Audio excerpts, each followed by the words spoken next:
me hear y'all say. Let the word do the word. Welcome to Way Back Wednesday. I am so excited that we have the opportunity to just reminisce and see how God has been good to us. We are so grateful because God is still God and God all by himself. So take the time and share this with someone, and I know that you not only will be blessed, but be a blessing to others as we continue to allow the word to do the work.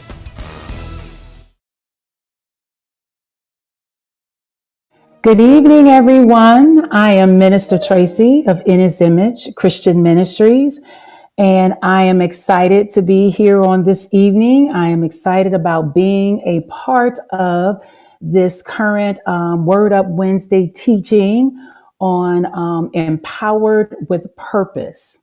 So on this evening, I am going to be talking about Rahab. Rahab the harlot, or Rahab the prostitute. So first of all, I'm going to start off by telling you a few things about Rahab, and then we'll just move along and just talk about her life and how she was empowered with purpose. Okay, so her name means large, broad, vast, and having a fierceness. She was a Canaanite prostitute that lived in Jericho, and she had her own home and could have been thought of as a type of businesswoman. Her home was at the entrance of the gated city of Jericho. It was constructed within the Jericho wall. So she was right there by the entrance, and her home was a part of the wall of Jericho. Now, if you remember in the scripture, Joshua and the priest and his army were going to march around 7 days around the Jericho wall to take the city, to destroy the pagan Canaanites and to take the promised land. But we'll get to that a little bit later. So let me go on about describing Rahab. So she lived in Jericho, had a home right near the entrance, the gate of the wall of Jericho. She was a part of a pagan Canaanite the culture of the Canaanite and Jericho people they were just in defiance and disobedient to God. And also she was a liar. Yeah, she was a liar. We'll talk more about that as well. Numerous times in the Bible, when her name is mentioned, it is mentioned as Rahab the harlot or as Rahab the prostitute, depending on the translation. But the words are synonymous. They're the same. So there was no question of who she was and what she did for a living. I'm going to give you a couple scriptures that call her that literally that's how she was always referred to. In Joshua 2, verse 1, part B, it says, prostitute named Rahab. In Joshua 6:17, Rahab the prostitute. In Joshua 6:25, Rahab the prostitute. Hebrews 11:31, it says it was by faith Rahab the prostitute. And then in James 2:25, Rahab the prostitute. So all throughout the Bible, it was very clear of who she was, what she did for a living, and if you will, her sin on display. So we're going to talk a little bit more about that as well. However, number 6, she is one of 5 women, along with Tamar, Ruth, Bathsheba, and Mary, the mother of Jesus, that is mentioned in Matthew chapter 1 as being one of the ancestors of Jesus Christ the Messiah. Yes, Rahab the harlot is an ancestor of Jesus Christ. So let's just turn to Matthew 1 and read a couple scriptures here. I'm going to prove that she was in that genealogy. You hear about Rahab in the Bible, but I don't remember ever hearing about her being a part of the genealogy of Jesus Christ. So let's look at that in Matthew chapter 1, verse 3. I'm reading from the New Living Translation. And it says, Judah, this is verse 3, Matthew 1, verse 3. Judah was the father of Perez and Zerah, whose mother was Tamar. Perez was the father of Hezron. Hezron was the father of Ram. Salmon was the father of Boaz, whose mother was Rahab. Boaz was the father of Obed, whose mother was Ruth. Obed was the father of Jesse. That's Matthew 1 and 5. Now, Matthew 1 and 6, again, this is the New Living Translation. It says, Jesse was the father of Solomon, whose mother was Bathsheba, the widow of Uriah. And then in Matthew chapter 1, verse 16 to 17, again, in the New Living Translation, it says, Jacob was the father of Joseph, the husband of Mary. Mary gave birth to Jesus, who is called the Messiah. All of those listed, and I skipped over verses. The bottom line is Rahab is an ancestor and was a part of the genealogy of Jesus Christ. So Rahab, remember Rahab the harlot, okay? And number 7, I've given you 7 things about Rahab. 7 is the most important thing. Believe it or not, Rahab was a woman of faith. Yes, Rahab the harlot or Rahab the prostitute was a woman of faith. Okay, so we can never judge. We don't know where God and how God is using and where God is going to use and who he's going to use. All throughout the Bible, even, she's referred to as Rahab the prostitute or Rahab the harlot. But Rahab was a woman of faith. Okay, and without faith, it's impossible to please God. So yes, Rahab pleased God because of her faith. But let's talk about that a little bit more. So let's go back to Joshua. I'm going to be going, reading and referring to Joshua chapter 2. So Joshua was chosen by God as the leader after the death of Moses. He was chosen because of his faith and loyalty he showed in God and his faith and loyalty to God. Remember, Moses didn't make it into the promised land. Moses was with the Israelites as they wandered in the wilderness for those 40 years after leaving Egypt, but he died before making it into the promised land. So then Joshua was the chosen leader to lead the people into the promised land.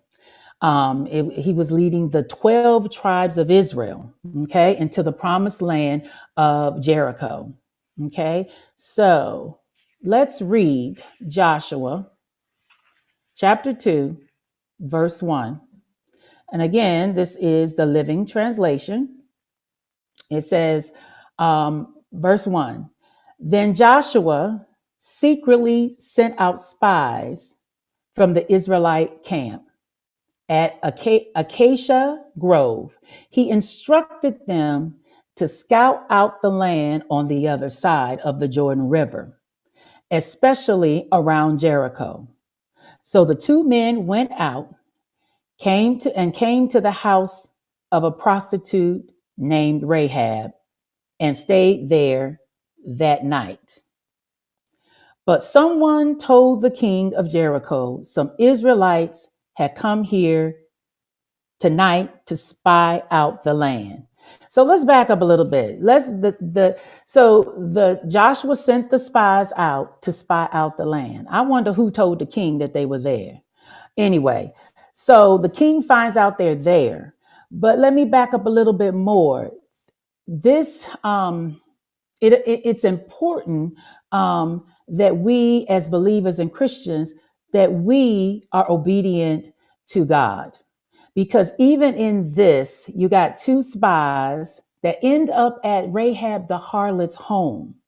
What if they, and again, her home was right there as you entered the gate because her home was built into the wall.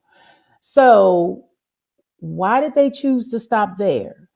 They could have went on. I'm sure there was other places, but this was an ordained divine appointment meeting that God had set up before time. Um, and I mentioned us being as Christians and being obedient to God, because sometimes when we hear the voice of God and when He's instructed us to do a certain thing or to go a certain place, sometimes it may not look pleasing to the natural eye, but we got to know that we're following and flowing in the things of God.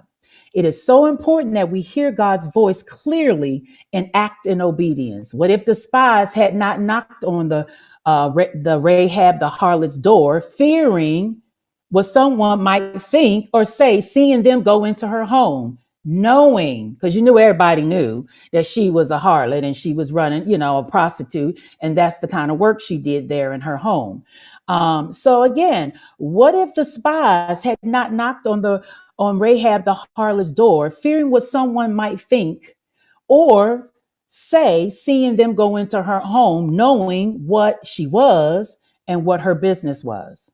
What if Rahab, the harlot, was filled with so much shame about her lifestyle and sin that she didn't move and act on what little faith she had in the God she heard about? We must have the same fearless courage and obedience to the things of God, especially when it doesn't make sense to the natural eye. Remember, God said, "My sheep hear my voice, a stranger they will not follow." So the spies in obedience by knocking on her door, Rahab in obedience to opening the door and letting them in and having conversation with them. So I'm going to go back to Joshua. Let's pick up at Joshua chapter 2, verse 3. So the king of Jericho sent orders to Rahab to bring out the men who have come into your house. So they have come here to spy out the land. Rahab, verse 4, Rahab had hidden the two men, but she replied, "Yes, the men were here earlier, but I didn't know where they came from.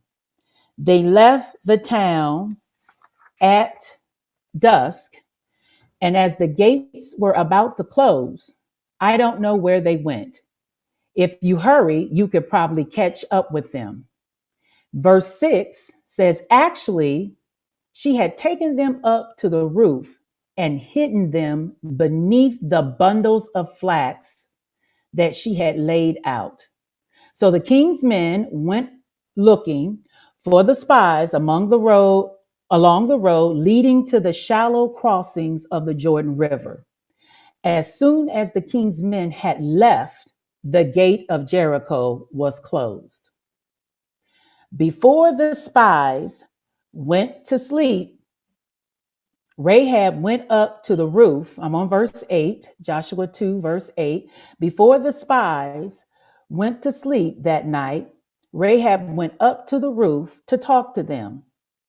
And she said, "I know the Lord has given you the land," she told them.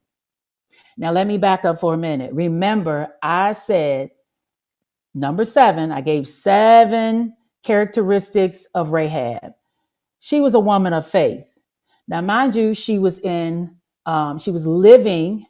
in Canaanite, the city of Jericho, with the Canaanite culture, the pagan people serving, doing everything they was big enough, bad enough to do, except serving God. But she said, "I know the Lord has given you the land." So she had been hearing some things, okay? She told them, "We are all afraid of you." This is verse 9. "I know the Lord has given you the land." She told them, "We are all afraid of you. Everyone in the land is living in terror. Verse 10, for we have heard how the Lord made a dry path for you through the Red Sea when you left Egypt.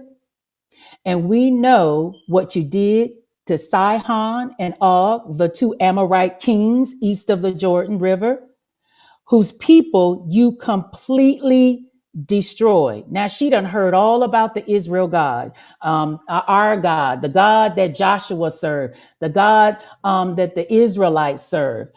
She had heard about them, even in the midst of the pagan society and pagan culture that she was living in. She heard about them and decided to go a different way. For we have heard how the Lord made a dry path, this verse 10 again, through the Red Sea when you left Egypt. And we know what you did to Sihon and Og, the two Amorite kings east of the Jordan River, whose people you completely destroyed. No wonder our hearts have melted in fear. No one has the courage to fight after hearing such things. Wow. So the people, so she just shared with the spies what was going on in the land, the spirit of the land. And even in all of their fear, they just still kept living their life of disobedience to God. But she had decided that she was going to believe in and have faith in this God that she didn't really know. She had just heard about. She had heard about how he delivered, how he set free. She had heard about the different victories that the people of Israel had won through God. She heard about this God. Okay. She didn't really know him. Nobody introduced her to him. She just heard about things that were going on in the life of the Israelites as they were in the wilderness and how God was still moving on their behalf. She said, no wonder, it's verse 11, no wonder our hearts have melted in fear. No one has the courage. No one has the courage to fight after hearing such things. For the Lord your God is the supreme God of the heavens above and the earth below. So Rahab, remember, Rahab the prostitute, Rahab the harlot, has faith in a God that she has never really met. Nobody really witnessed to her. Nobody gave her a Bible. She just heard about what was going on and what marvelous and wonderful things God was doing, all the victories that he had won for his people. And she declares, for the Lord your God is the supreme God of the heavens above and the earth below. That is a woman of faith. And what's amazing to me is that she had faith in a God that she really never knew. Remember, she is a Canaanite. She's living in this pagan country.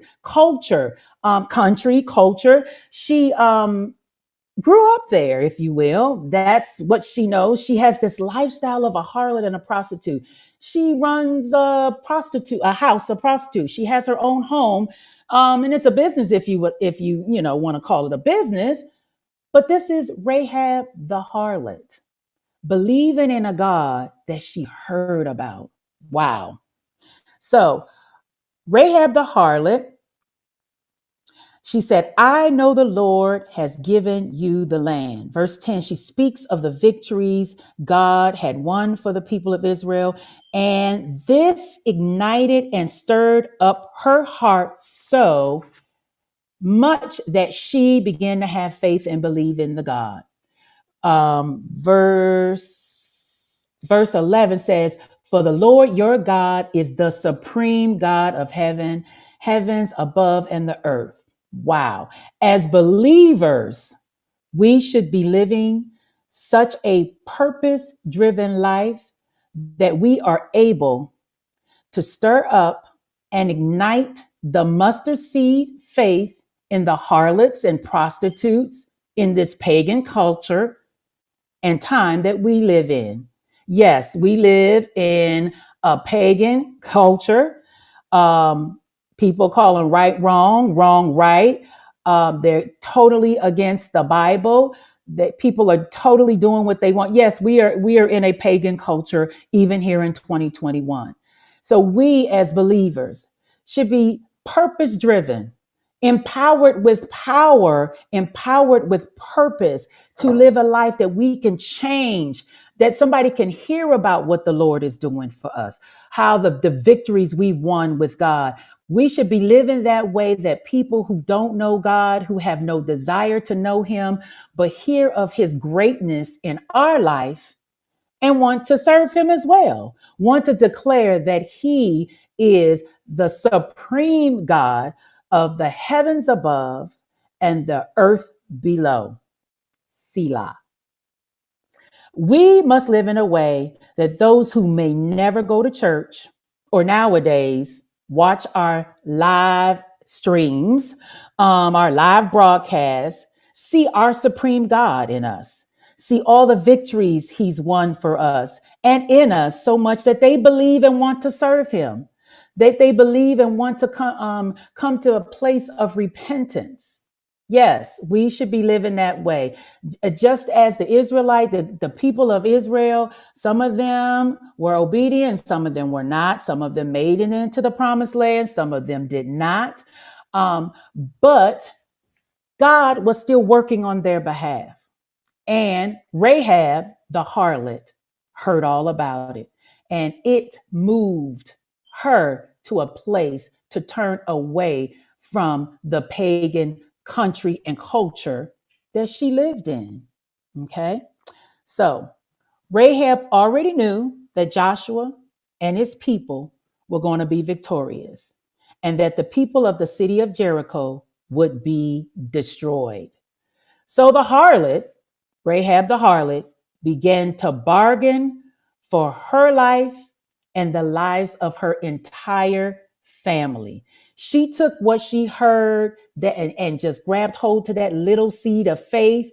And she just believed if those victories that God was doing for the people of Israel, and she wanted to become a part of it. So when the spies knocked on her door, she saw an opportunity to become a part and serve and know this God, this supreme God of the heavens above and the earth below.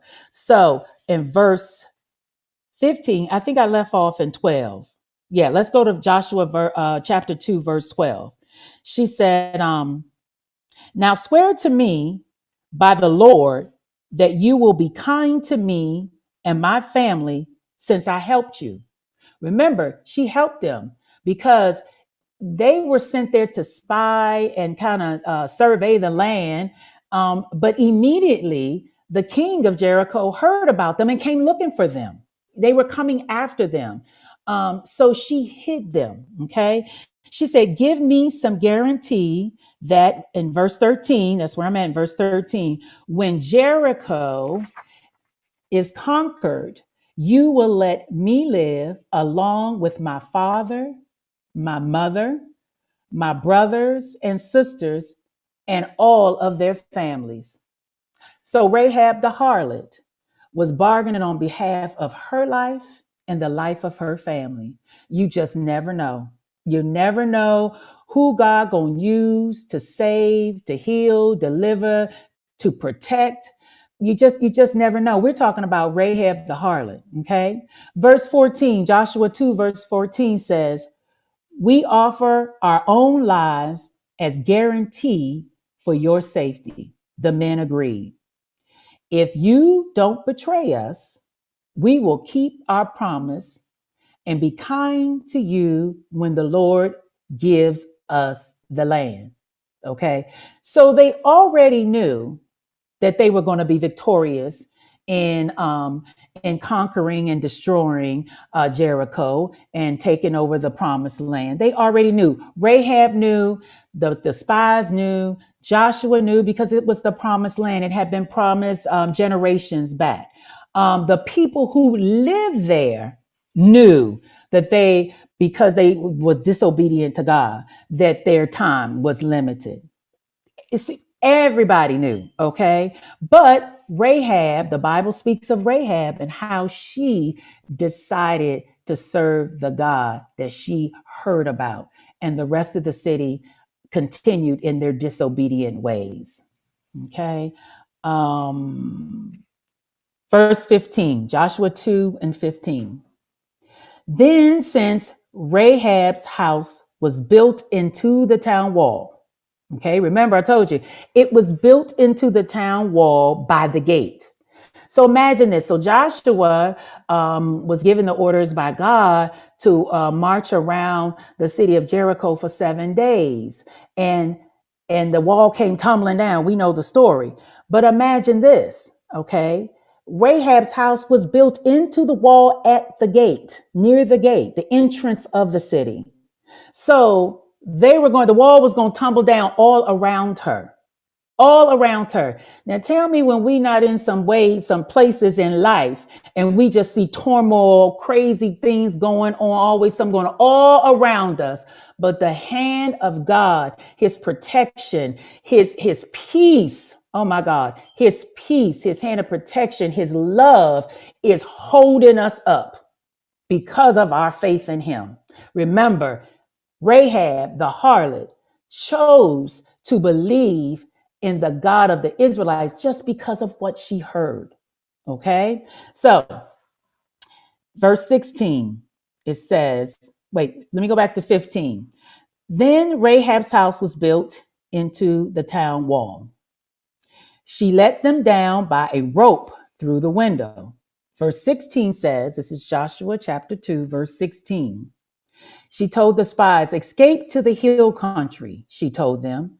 Hide there for 3 days. 3 days. Okay, we all know about 3 days. We know about three, the Father, Son, and the Holy Spirit. We know what happened in 3 days after they crucified our Christ. Yeah, he rose on the third day. So 3 days, hide there for 3 days from the men searching for you.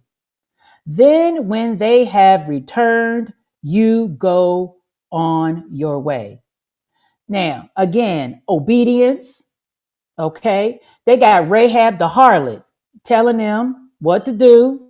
And it's important that they follow it to the T. Obedience, accepting the instruction. And some people can't follow instruction. Some people just can't follow instruction. They do half of what they hear half of what you said. Anyway, some people just can't follow instruction. In this time, it was very important that the spies followed the instruction of Rahab, the harlot, or Rahab, the prostitute. She said, escape to the hill country, hide there for 3 days from the men who are searching for you. Then when they have returned, you go your way. Verse 17, before they left, the men told her, we will be bound by the oath we have taken only if you follow these instructions. Okay, again, very important to follow instructions. And remember, Rahab the harlot believed in a God she had never met, she just heard about. Okay, so verse 18, Joshua 2, verse 18, when we come into the land, you must leave this scarlet rope hanging from the window through which you let us down, and all your family members, your father, your mother, your brothers, and all your relatives. She must have had a really big house, or she had a really small family. I'm going to go with the big house. Okay. It said all your relatives must be inside the house. So remember I said that Rahab the harlot, she was a woman of faith. She had heard some things and she was like, I think I need to grab a hold to that, because all the victories that God had won and done for the people of Israel, she heard about it. Okay. Because of her faith, she also got her name in the hall of faith. Okay. Hebrews chapter 11, in some translations, is called the great examples of faith. Remember, that was number 7 of the description that I gave of Rahab the harlot. She was a true woman of faith. So in Hebrews 11, which is called the chapter of great examples of faith. Let's go to Hebrews 11 and 31. Remember I said because she helped the spies, because she helped the messengers of Joshua, the leader who was being led by God, who was taking over the promised land that had been promised from generations ago. Because she helped the messenger of God, she was counted as a woman of faith. Okay. So let's go to Hebrews chapter 11, verse 31. Okay. Again, in the New Living Translation, it reads, "It was by faith that Rahab, the prostitute, was not destroyed with the people in her city who refused to obey God." Remember I said earlier, it is utmost important that we be a people of obedience. Okay? For she had given a friendly welcome to the spies. It's because she knew that they served the God that she had heard about. She knew that they were part of the group, part of the crew who was blessed and by God and all those victories and had been on the winning side that she heard about. So because she helped them, she was considered a woman of faith. Okay. Let's look at James 2, verses 24 through 26. Remember, we're talking about Rahab the harlot being a woman of faith because she heard about a God. And it's so interesting how she declared him to be the supreme God of heaven and of earth based on what she heard, how she turned away from the culture and the pagan society and the pagan culture that she probably had grew up with, even though she was Rahab the harlot and Rahab the prostitute. Okay, so let's look at James chapter 2, verse 24 through 26, the New Living Translation. "So you see, we are shown to be right with God by what we do, not by faith alone. Rahab, the prostitute, is another example. She was shown to be right with God by her actions when she hid those messengers and sent them safely away by a different road. Just as the body is dead without breath, so also is faith dead without good works." So we always say faith without works is dead. Faith without works is dead. It doesn't matter how much faith you have. God has dealt us all a mustard seed amount of faith. And I believe that Rahab, the prostitute, had that mustard seed of faith because she was hearing about the victories, and she was hearing about the God of the Israelites. She was hearing about the victories and how they had taken over things and what God was doing in their lives. And because she heard that, and because that mustard seed of faith, it was ignited, stirred up, and she decided that she was going to turn away from the pagan God that she knew, that she lived in, the culture, the country that she lived in. Okay. Hebrews 11 and 6. Let's turn there. Let's read that. Hebrews 11 and 6. Again, in the New Living Translation. "And it's impossible to please God without faith. Anyone who wants to come to him must believe that God exists." Did not Rahab the harlot believe that he existed? Remember, I said nobody introduced her to him. Did nobody come and witness to her? She didn't get to go to Bible study and get to go to the altar, had an altar call, and she just heard about this God. But she believed that he existed. Okay, so it says back to verse 6. It says, "Anyone who wants to come to him must believe that God exists and that he rewards those who sincerely seek him." I believe in her own way, she was seeking God because she's seeking God. The messages came and knocked on her door, and there was an opportunity for her to even get to bargain for herself. Because again, everybody knew Jericho, that Joshua and them was coming to take over Jericho. She said they was all afraid, they was melting in fear, but they was going to do their own thing anyway. Okay, fine. Not Rahab the harlot. Okay. She believed that God existed. Again, I love how she praised him and gave him glory in the heavens, the supreme God in the heavens and the earth. Okay. So I believe, and this is me, this is what I believe in my study. Because I've grown to love Rahab the harlot. In my study, that there was already something stirring on the inside. Something was all that little mustard seed of faith was already stirring around, and God knew it. So again, God had a divine appointed time, or an ordained divine appointed time for Rahab and the two spies path to cross. And I believe it's because of that faith, that single mustard seed of faith was already moving around in her, because she knew, like I said, everybody knew. Everybody in Jericho knew. They were scared. They knew that Joshua and his boys was coming after them. But they was just going to do their own thing. And she was like, wait a minute. I think I want to live and not die. Yes, she decided to live and not die. And then I'm going to take my family with me too. Can my family live and not die? I just love it. Hebrew 11:6, our faith must be accompanied by action and not just words alone. Again, I grew up in the Church of God in Christ, and we used to say all the time, faith without works is dead. Faith without works is dead. Well, that's scripture. So Rahab, the harlot, put her little bit of faith to work.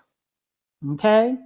Let's look at James 2, chapter 2, verse 17 through 18. So you see, okay, we're talking about the woman, the Rahab the prostitute, being the mighty woman of faith that she was. James chapter 2, verse 17 through 18 in the New Living Translation says, so you see, faith by itself isn't enough. Unless it produces good deeds, it is dead and useless. You know, you can't be up there talking about how much faith you got. Trust me, you need to put some action behind your faithful words. Okay. Now, someone may argue, I'm still in James chapter 2, verse 17 through 18. Some people have faith, others have good deeds. But I say, how can you show me your faith if you don't have good deeds? I will show you my faith by my good deeds. Faith without works is dead. We can say all day long how much faith we have in God. But if we are sitting around, sitting on our hands, not moving in purpose, not empowered with purpose, just kind of just sitting around, no, we got to put some action behind those words of faith. So that is what Rahab the harlot did. She put her mustard seed of faith to action after hearing about the supreme God. So I want to encourage my brothers and sisters that you guys just remember, faith without works is dead. Remember to operate in obedience to God, no matter what it looks like. I mean, really, some people would have been ashamed to knock on the door of the harlot. You know, somebody riding downtown and they see you somewhere, you supposed to be a Christian or minister or whatever, and they see you in some unseemly place. Just be sure and be clear that you are operating in obedience to God. And if God telling you to knock on the door of Rahab the harlot or something that seems like it, then stand on what God has told you to do. We have to stand on what God has called us to do. Now, before I finish and close, I want to finish reading Joshua 2. I'm going to start at verse 18. It says, when we come into the land Okay, so now remember, she done hid the spies. She done bargained and bartered with them about saving her and saving her family. They said, okay, we will, but this is what you got to do. Okay, she said, when we come into the land, you must leave this scarlet rope hanging from the window through which you let us down. And all your family members, again, your father, your mother, your brothers, and all your relatives must be inside the house. If they go into the street and are killed, it will not be our fault. Again, follow directions. Some people don't know how to follow directions, miss out on our blessings. It will not be our fault. But if anyone lays a hand on people inside the house, we will accept the responsibility. And we will accept the responsibility for their death. If you, verse 20, if you betray us, however, we are not bound by this oath in any way. Okay. Verse 21, I accept your terms, she said. And she sent them on their way, leaving the scarlet rope hanging from the window.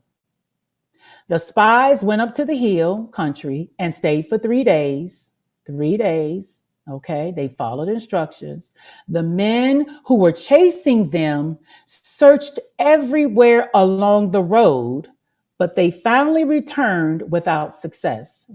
Verse 23 says, then the two spies came down from the hill country, crossed the Jordan River, and reported to Joshua all that had happened to them. The Lord has given us the whole land, they said, for all the people in the land are terrified of us. Okay.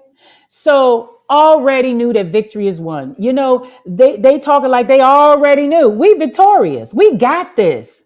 And that's how as believers, we got to operate. We got to believe Jesus went to the cross. He paid. Oh, I'm getting ahead of myself, but I got to say this. Jesus went to the cross. He paid the ultimate sacrifice. He went into the grave. He stayed 3 days. He got up on the third day with all power. And because of that, yes, generations later, we are victorious. We already have the victory. We have faith. We know him. We're not like Rahab the harlot who heard of him. We say we have relationship with him. So we got to operate and walk in that faith. Put that action behind that faith in God and walk in the faith and victory that we already have. You know, I don't know how else to put it, but let me just back up a little bit more because I want to talk about the scarlet rope. I hope I got enough time. Oh, yeah. Oh, I didn't think I was going to talk this long. But anyway, real quick, I want to talk about, I just can't leave without talking about or mentioning the scarlet rope that the spies instructed her to hang from the window that she let them down through. Verse 18, that was in verse 18. This to me was a symbol. When I read this, and and for many weeks, we got this assignment. I got this assignment many weeks ago, and I just started reading. I knew it was Rahab the prostitute, but I didn't know how awesome of a woman she really was. But anyways, I just kept that scarlet rope. To me, it was like a symbol. Scarlet, is red. Blood is red. Okay. I just kind of started thinking about Jesus and his sacrifice that he made. And all throughout the Bible, it talks about, like, for example, I'm gonna give this example. In Exodus 12 and 13, the Jews were told to sacrifice a lamb and put the blood on the doorpost so that when God sent this plague. See, let me back up a little bit. Pharaoh was refusing to let the people go. Moses went several times, let my people go, let my people go. And Pharaoh, his heart was all hard and no. And, he just wouldn't do it. So all these different things, God had the plagues and the bugs and the stick that turned into a snake, all of that. None of that moved Pharaoh enough to let the people go. So God was sending one more thing, a plague or the death angel through Egypt. But God was saving his people. Okay, because you know that's the kind of God we serve. He had our back then and now. He told the Jews to kill the lamb, put the blood on the doorpost, and when the death angel come through Egypt, it would pass over. Okay, so I'm thinking about that rope when Joshua, when they went to take the land, they saw the scarlet red blood red rope that she had let them down through the window, hanging in the window. And the whole wall came tumbling down except for her home. Again, reminds me of the ultimate sacrifice that Jesus Christ made for us on the cross. His shed blood that we would be, that our sin debt would be paid now and forevermore, that we would be forever reconciled back to God. So I just want to encourage everybody, no matter what it looks like, it's not too late. Hang in there. Trust God. That little bit of mustard seed of faith, just move on it. Act on it. When God sent the opportunity, when God opened the door, just move on it. Roll with it. Bounce with it. Lean with it. Just go with it because God got you. Look at Rahab the harlot. So of course you know Rahab the harlot we saw in the chapter 11 of Hebrews, okay? In the hall of faith, there was Rahab the harlot because she believed in a God that she didn't know. So what more can happen for us who serve him and believe in him because we know him and we serve him? I think my time is up, but I thank God for the opportunity. And I hope this blessed you. And I thank my bishop and I thank Pastor Cheryl for this opportunity. So I'll say good night to you wonderful people of God. Whoever tuned in, you have an awesome evening. God bless you.